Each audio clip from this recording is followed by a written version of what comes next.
Olá, seja muito bem-vindo à nossa leitura de hoje e nós vamos continuar com a leitura do livro O Kybalion, que esta é a segunda parte da leitura, e vamos logo para o segundo princípio, que é o princípio da correspondência. O que está em cima é como o que está embaixo, e o que está embaixo é como o que está em cima, o Kybalion. Este princípio contém a verdade que existe uma correspondência entre as leis e os fenômenos dos diversos planos da existência e da vida. O velho axioma hermético diz estas palavras: o que está em cima é como o que está embaixo, e o que está embaixo é como o que está em cima. A compreensão deste princípio dá ao homem os meios de explicar muitos paradoxos obscuros e segredos da natureza. Existem planos fora do nosso conhecimento, mas quando lhes aplicamos o princípio da correspondência, chegamos a compreender muita coisa que de outro modo nos seria impossível compreender. Este princípio é de aplicação e manifestação universal nos diversos planos do universo, material, mental e espiritual. É uma lei universal.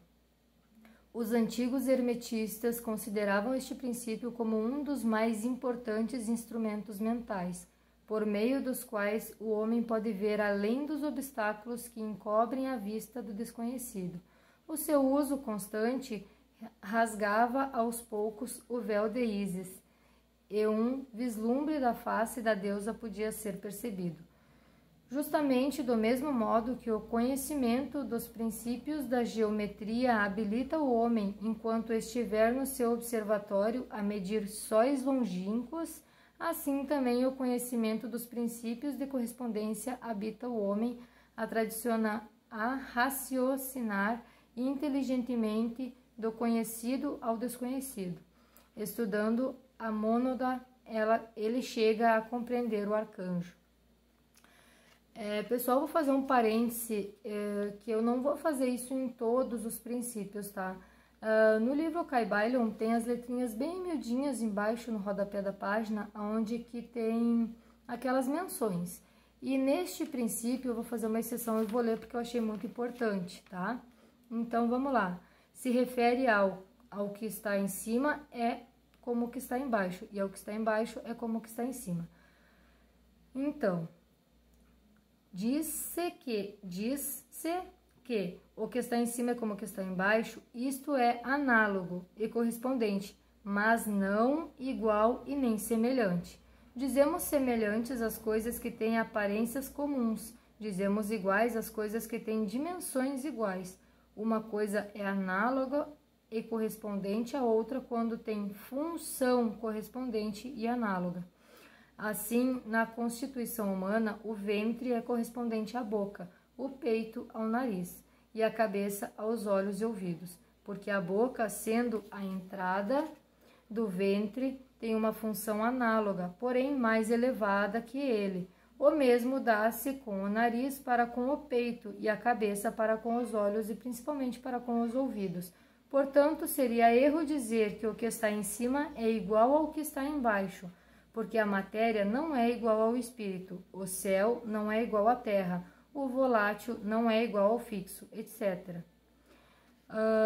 E aqui pede para consultar o folheto de Papus, tá? Eu achei importante mencionar. Mas continuando agora, vamos continuar a leitura com o terceiro princípio, o princípio da vibração. Nada está parado, tudo se move, tudo vibra. O Kybalion. Este princípio encerra a verdade que tudo está em movimento, tudo vibra, nada está parado. Fato que a ciência moderna observa e que cada nova descoberta científica tende a confirmar. E contudo, este princípio hermético foi enunciado há milhares de anos pelos mestres do Antigo Egito. Este princípio explica que as diferenças entre as diversas manifestações de matéria, energia, mente e espírito resultam das ordens variáveis de vibração, desde o todo, que é puro espírito, até a forma mais grosseira da matéria. Tudo está em vibração. Quanto mais elevada for a vibração, tanto mais elevada será a posição na escala. A vibração do espírito é de uma intensidade e rapidez tão infinitas que praticamente ele está parado, como uma roda que se move muito rapidamente parece estar parada. Na extremidade inferior da escala estão as grosseiras formas da matéria, cujas vibrações são tão vagarosas que parecem estar paradas. Entre estes polos existem milhões e milhões de graus diferentes de vibração, desde o corpúsculo e o elétron, desde o átomo e a molécula até os mundos e universos. Tudo está em movimento vibratório. Isto é verdade nos planos da energia e da força, que também varia em graus de vibração. Nos planos mentais, cujos estados dependem das vibrações, e também nos planos espirituais. O conhecimento deste princípio, com as fórmulas apropriadas, permite ao estudante hermetista conhecer as suas vibrações mentais, assim como também as dos outros. Só os mestres podem aplicar este princípio para a conquista dos fenômenos naturais, por diversos meios. Aquele que compreende o princípio da vibração alcançou o cetro do poder, diz um escritor antigo. Quarto princípio, o princípio de polaridade. Tudo é duplo, tudo tem polos, tudo tem o seu oposto. O igual e o desigual são a mesma coisa, os opostos são idênticos em natureza, mas diferentes em grau. Os extremos se tocam, todas as verdades são meias verdades, todos os paradoxos podem ser reconciliados. Okai-Bailon. Este princípio encerra a verdade. Tudo é duplo, tudo tem dois polos, tudo tem seu lado oposto, que formava um velho axioma hermético. Ele explica os velhos paradoxos que deixaram muitos homens perplexos e que foram estabelecidos assim. A tese e a antítese são idênticas em natureza, mas diferentes em grau. Os opostos são a mesma coisa, diferindo somente em grau. Os pares de opostos podem ser reconciliados, os extremos se tocam. Tudo existe e não existe ao mesmo tempo. Todas as verdades são meias verdades. Toda verdade é meio falsa. Há dois lados em tudo, etc, etc. Ele explica que em tudo há dois polos ou aspectos opostos, e que os opostos são simplesmente os dois extremos da mesma coisa, consistindo a diferença em variação de graus. Por exemplo, o calor e o frio, ainda que sejam opostos, são a mesma coisa, e a diferença que há entre eles consiste simplesmente na variação de graus desta mesma coisa, que seria a temperatura. Olhai para o vosso termômetro e vede se podereis descobrir onde termina o calor e começa o frio. Não há coisa de calor absoluto ou de frio absoluto. Os dois termos, calor e frio, indicam somente a variação de graus da mesma coisa, e que esta mesma coisa que se manifesta como calor e frio nada mais é que uma forma, variedade e ordem da vibração. Assim, o calor e o frio são unicamente os dois polos daquilo que chamamos calor, e os fenômenos que daí decorrem são manifestados do princípio de polaridade. O mesmo princípio se manifesta no caso da luz e da obscuridade, que são a mesma coisa, constituindo a diferença simplesmente nas variações de graus entre os dois polos do fenômeno, onde cessa a obscuridade e começa a luz. Onde cessa a obscuridade e começa a luz? Qual é a diferença entre o grande e o pequeno, entre o forte e o fraco, entre o branco e o preto, entre o perspicaz e o nécio, entre o alto e o baixo, entre o positivo e negativo? O princípio de polaridade explica estes paradoxos e nenhum outro princípio pode excedê-lo. O mesmo princípio opera no plano mental. Permitiu-nos tomar um exemplo extremo, o do amor e o do ódio. Dois estados mentais em aparência totalmente diferentes, e apesar disso existem graus de ódio e graus de amor. E um ponto médio em que usamos dos termos igual ou desigual, que se encobrem mutuamente de modo tão gradual que às vezes temos dificuldades em conhecer o que nos é igual, desigual ou nenhum nem outro. E todos são simplesmente graus da mesma coisa. Como compreendereis se medirdes um momento? E mais do que isso, coisa que os hermetistas consideram de máxima importância, é possível mudar as vibrações de ódio em vibrações de amor na própria mente de cada um de nós e nas mentes dos outros. Muitos de vós que ledes estas linhas tiveram experiências pessoais de transformação do amor em ódio ou do inverso, quer isso se desse com eles mesmos, quer com os outros. Podeis, pois, tomar possível a sua realização exercitando o uso da vossa vontade por meio das fórmulas herméticas. Deus e o diabo são, pois, os polos da mesma coisa, e o hermetista entende a arte de transmutar o diabo em Deus, por meio da aplicação do princípio da polaridade. Em resumo, a arte da polaridade fica sendo uma fase da alquimia mental conhecida e praticada pelos antigos e modernos mestres hermetistas. O conhecimento do princípio habilitará o discípulo a mudar a sua própria polaridade, assim como a dos outros, se ele consagrar o tempo e o estudo necessário para obter o domínio desta arte. Quinto princípio, o princípio do ritmo. Tudo tem fluxo e refluxo, tudo tem suas marés, tudo sobe e desce, tudo se manifesta por oscilações compensadas. A medida do movimento à direita é a medida do movimento à esquerda. O ritmo é a compensação, o Kybalion.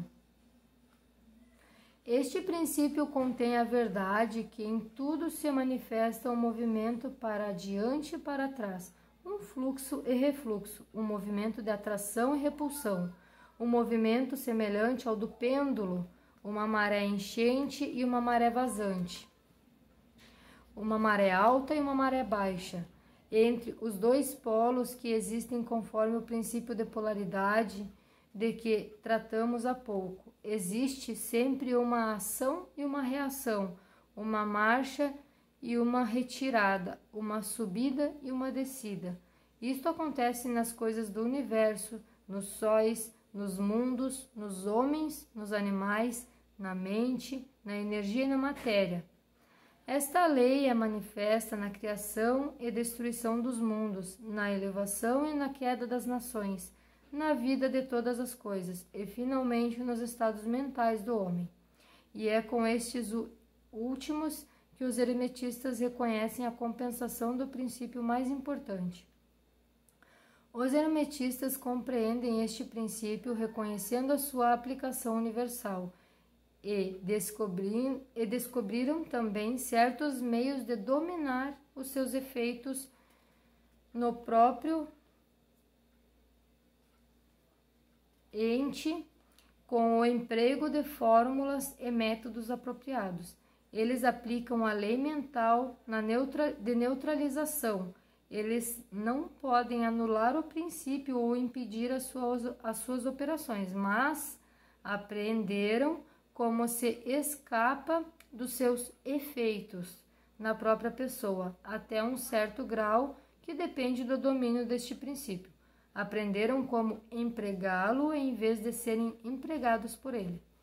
Neste e noutros métodos consiste a arte dos hermetistas. O mestre dos hermetistas polariza-se até o ponto em que desejar, e então neutraliza a oscilação rítmica pendular que tenderia a arrastá-lo ao outro polo.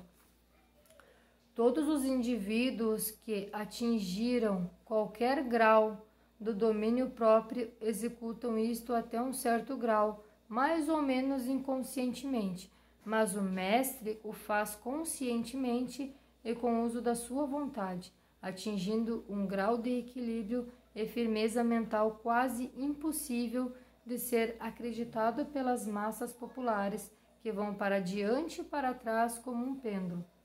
Este princípio e o da polaridade foram estudados secretamente pelos hermetistas, e os métodos de impedi-los, neutralizá-los e empregá-los formam uma parte importante da alquimia mental do hermetismo. Sexto princípio, o princípio da causa e efeito. Toda a causa tem seu efeito, todo o efeito tem sua causa. Tudo acontece de acordo com a lei. O acaso é simplesmente um nome dado a uma lei não reconhecida.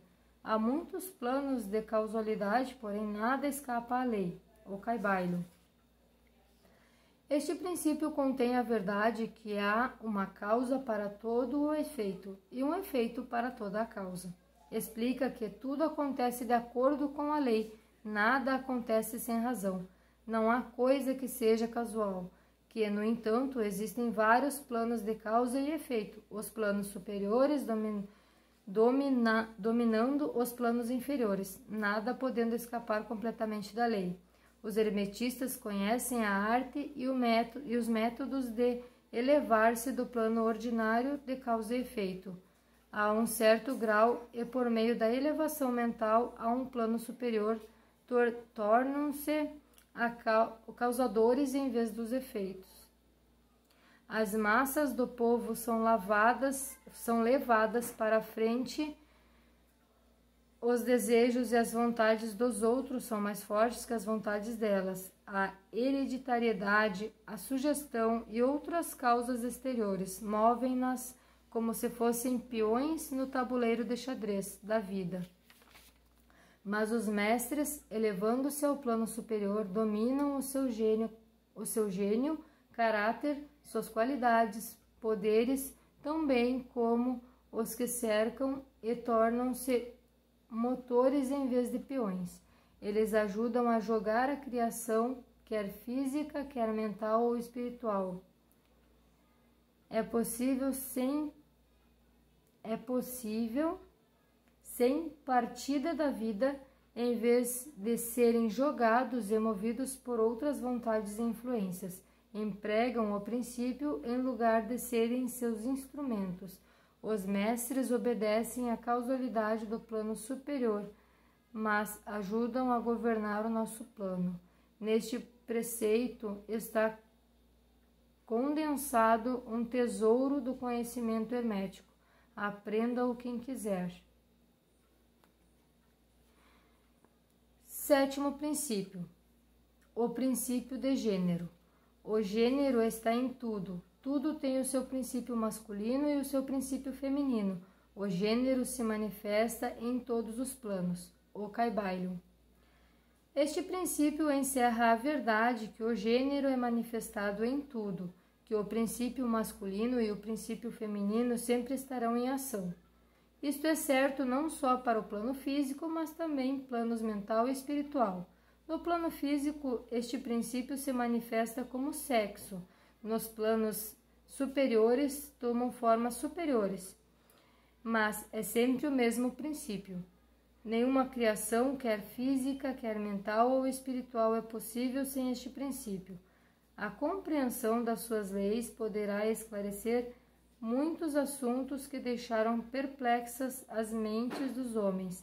O princípio do gênero opera sempre na direção da geração, regeneração e criação. Todas as coisas e todas as pessoas contêm em si os dois elementos deste grande princípio.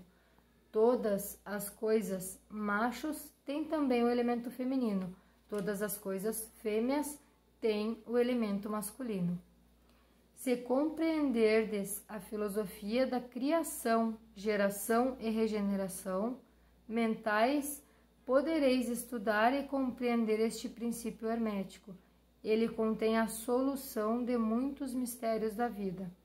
Nós vos advertimos que este princípio não tem relação alguma com teorias e práticas luxuriosas, perniciosas e degradantes que têm títulos empolgantes e fantásticos, e que nada mais são do que a prostituição do grande princípio natural do gênero. Tais teorias baseadas nas antigas formas infamantes do falicismo tendem a arruinar a mente, o corpo e a alma. E a filosofia hermética sempre publicou notas severas contra estes preceitos que tendem à luxúria, depravação e perversão dos princípios da natureza. Se desejais tais ensinamentos, podeis procurá-los noutra parte. O hermetismo nada contém nestas linhas que sirva para vós. Para aquele que é puro, todas as coisas são puras. Para os vis, todas as coisas são vis e baixas. Então, hoje eu vou ficar por aqui e na próxima leitura nós vamos para o capítulo 3, a transmutação mental, que é a parte mais esperada do livro. Se você está gostando, curta, compartilhe, deixe um comentário.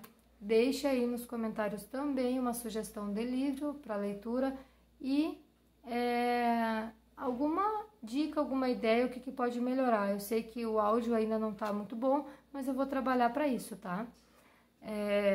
Um grande beijo. Se você não tem ainda o livro impresso, aí na descrição vai ter o link da Amazon, onde que você pode estar adquirindo o livro.